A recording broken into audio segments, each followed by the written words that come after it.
where me and Adam battle to get one of our own chosen songs played on XFM, which is tightly, brilliantly and beautifully playlisted to ensure you get the music you want all the time.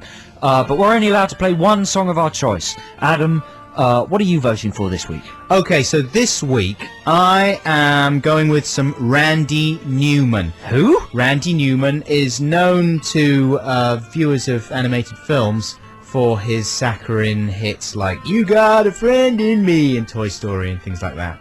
And he basically supplies all those We're Friends songs for animated Disney films.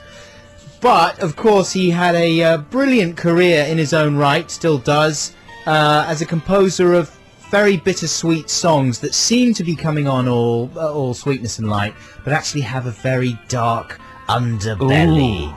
And this is a good case in point. It's called I Love L.A. And it was on a lot of films. And in the 80s, I remember pouring scorn on it when it used to turn up in films, because it did turn up in a lot. And it was used quite stupidly for just a kind of dopey, celebratory LA montage. But it's really sarky. But it's very sarky, all about how LA, of course, is in many ways quite a rotten place.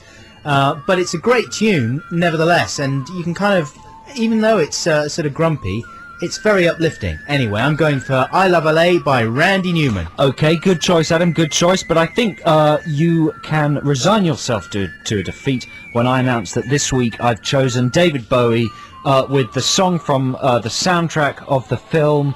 What was it?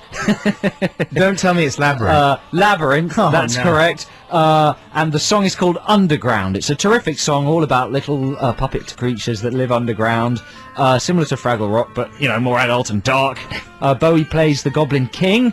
Is this your special remix of it that you did? No, I did do a remix of this when I was at school using my tape recorder. It wasn't very good, just repeated the first bit over and over again.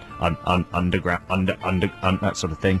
But no, this is the actual Bowie's actual recording of Underground. It's a terrific track. It's sort of what is it? Is it gospel-y or salsa-y? Come on, you know this as well as I do. Yeah, it's sort of got gospel feel, hasn't it? Absolutely. To the chorus, and then the verse is classic Bowie. You know, meaningful lyrics sung like an important businessman on the way to an important meeting, produced by, I don't know, some guy. Trust me, the way Joseph described it, that's as good as it gets. Come on, Underground by David Bowie from the soundtrack to Labyrinth. Great film, great track. Gotta win. You'd have to be insane. 08700 800 1234 is the number to call. 08700 800 1234. We're going to take the best of 5, right? Yes, best of 5. All we want to hear from you is Bowie or Randy Newman. Bowie or Randy? Bowie or Randy. Just one word. Those are the words that you have to remember. And we will find out who's going to win. So exciting. After this.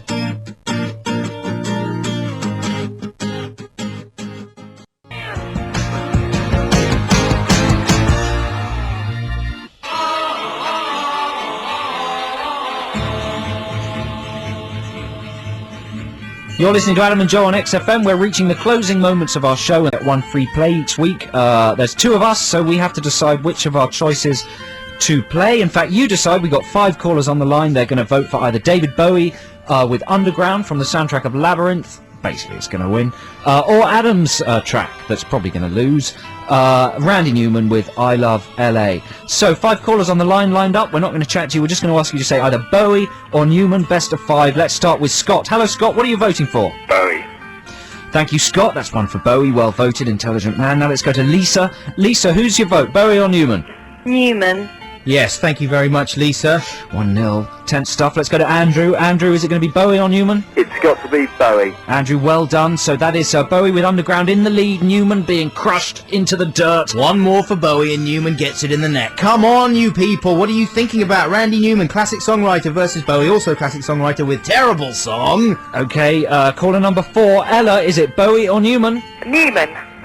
Oh, it's neck and neck. Extraordinary stuff. 2 for Newman, 2 for Bowie. So the deciding vote, ladies and gentlemen, it's very tense. Catherine, do you vote for Bowie or Newman? Bowie or Newman? Sorry, Joe. It's going to have to be Newman. No! Thank you very much. Catherine! Well, it makes sense. Catherine, what are you doing? Joe, you robbed London of the sounds of the underground.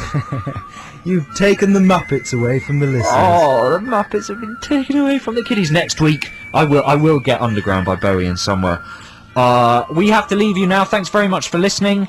We hope you've enjoyed the show this week. We're going to play you out with your choice, right, Ad? Yeah, this is Randy Newman, I Love LA, and you better not fade it out before the end, you freak, Brian. We'll see you next week. Bye, love you, bye. And before that you heard Muse with Hysteria. This is Adam Buxton. This is Joe Cornish. Coming up in the next 2 hours, music from Atomic Kitten, Will Young, Blue, Busted, McFly, Jimmy the Hoover, Hazy Fantasy. It's the right playlist. Wouldn't that be brilliant? Yes. Some of those are good. I wouldn't mind hearing them. You quite like McFly. I quite like McFly. Do you like McFly? They're a bit ugly. Yeah, we're not looking at them. We're listening to them. Well, they're supposed to be looked at, you know. Wow. Do you think they're more or less attractive than Busted? Well, less attractive. In fact, I was watching the Saturday show this morning, or whichever one of those kids' shows Busted were on. The Saturday Madhouse. Yeah, there's Ministry of Mayhem and there's the Saturday show. And Busted were on one of them, and these two little girls, competition winners, they were both about 11 or 10, they were tiny looking, had won the chance to have a date with Busted. And it was all slightly inappropriate, because they were using the language of dating, and Busted are like, what, late 19, 20, 21 or something? About 30. 35. And the girls were 11. And so eventually they got through the patter, and the hostess went, OK, now their boyfriend's going to be very jealous, because now Busted are going to give the girls a kiss. And the little ginger girl, Charlie from Busted, leant over to kiss the little ginger girl, and she went for his mouth. Really? And he went to the right, she went to the right, he went to the left, she went to the left, and basically he had to take her head and move it to the one side and kiss her on the cheek. But the little ginger 11-year-old was going to pop her tongue in his gob. Really? I don't know. Are you sure it wasn't just a little awkward moment? No. She was lunging for She's going for the lips. The Busted the lips. gob. Charlie gob. The Charlie gob. Anyway. Coming up later in the show, we've got excellent selection of music. Unfortunately, no Jimmy the Hoover, but we do have music from Air, Franz Ferdinand, Travis, Coldplay, The Bees, The Stills, a new one from Morrissey, all sorts of things, as well, of course, as the chance to win exciting prizes. Prizes! Look, see, that's what it's done to Joe, and it's what has done that is Kill Bill tickets. We've got tickets so you can go and see Kill Bill Volume 1 and Volume 2 at a special preview screening next week, next Thursday. It's one of those previews that's the night before it actually comes out. Still, that's pretty good. Yeah, it's one of those brilliant previews. Yeah. Have you seen Kill Bill 2? Yes, I have. Is it good? Yes, it is. I haven't even seen 1 yet. I'll talk more about it later. Ooh. My screening. That's something to look forward to, eh? Teasing. Tease more, tease more. You naughty pants. That's it. That's nice. We've also got some regression therapy, celebrity regression therapy. Quite an easy one this week, I think. So if you want to get those Kill Bill tickets, then stay tuned for that, as well, of course, as some lazy reviews, ditties in the dock. Yeah, you can email us, adamandjoe@xfm.co.uk. That's the word and, not an ampersand. Or you can text us on 83936 if you've got any comments or complaints or contributions to the show. Actually, not complaints, because we just don't read them, we just delete them. Yeah, well, you tailed off. I tailed off? You tailed off? I tailed off. Yeah. I did, yeah. I thought you was going somewhere, and then No. you stopped. No. It was, yes. Let's play some music. All right, then. Oh, I feel quite ill. You're hungover, eh? Yeah, we went to... A party? A party. We'll talk more about that after this one. What's happened there, Brian? Oh, you didn't tell me they all had things on them now. It's all gone technical.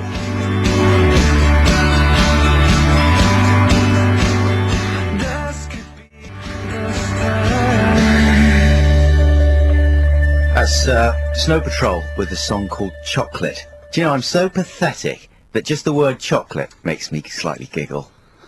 Does it? Yeah. Well, that's good. Well done. I think that's good. You should, take any opportunity to be happy. Well, that's true, isn't it?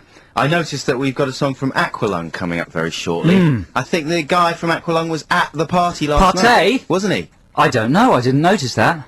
I think he was, yeah. The guy from 80s Matchbox Beeline Disaster was there. Yeah, a couple of them. Hey, they were very nice. They were really wasted. Yeah. I'll tell you what, they're the perfect rock and roll unit, as far as I'm concerned. We should explain this party though to our good listeners. All right, then. This was, and this is there's gonna be a lot of name dropping. Yeah, get ready for inevitably. some- We should have a sound effect, really, shouldn't we, for name dropping? Yeah. Maybe Brian's got one. He's moving around. What's he You can doing? hear the creaking. What's he doing? Oh, he's on something now. But we went to a party last night, and it was the birthday party of Edgar Wright, who's the director of Shaun of the Dead, Hooray! the #1 British zombie comedy movie. Saved the British film industry. Yeah, and aptly enough, the party started at 7:30. It was at a fashionable central London location, and it finished what? Well, I don't know. I left about 12:30. Finished about... Of the party, Edgar Wright was more drunk than I've ever seen anybody in my entire life. Aptly enough, he was shuffling around like a zombie, with these amazing dilated pupils, as if he'd just drunk a whole bucket load of acid,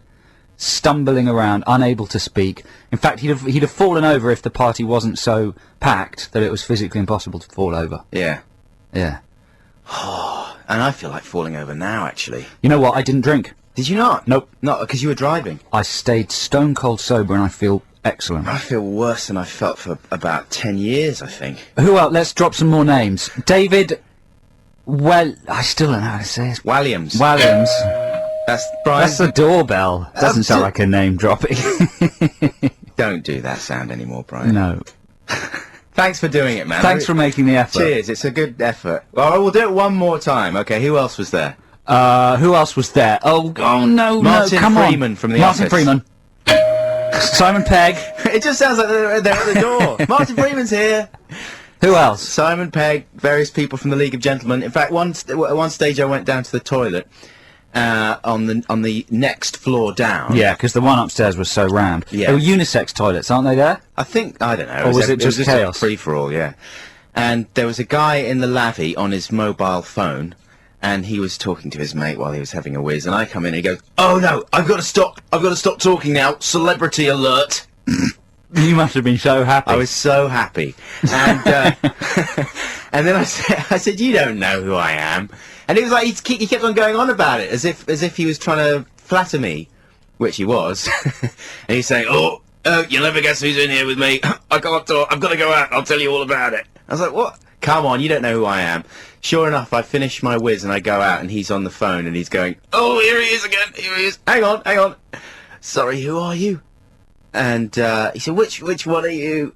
It was just an anticlimax. I knew he didn't know who I On a was. similar note, because before this party, listeners, we had dinner with our friend from off of the telly, Louis Theroux. Hang on, we got... The sexy geek. Britain's sexiest geek, Louis Theroux.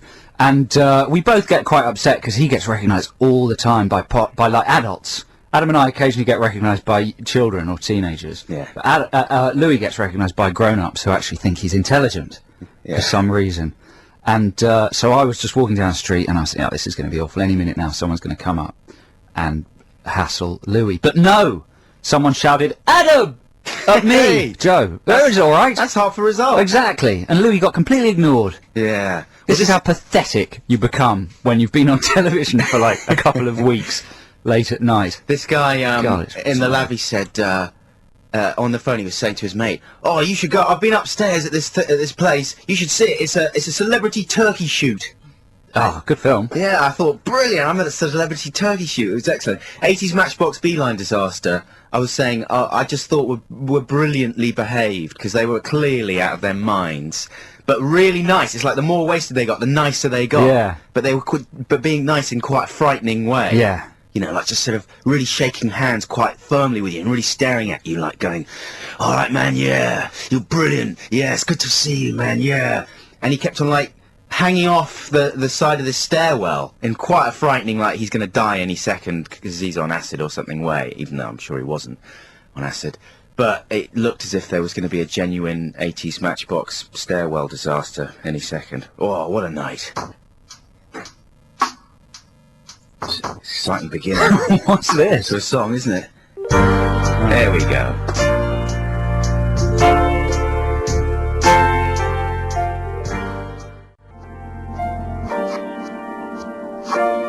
Aqualung, strange and beautiful.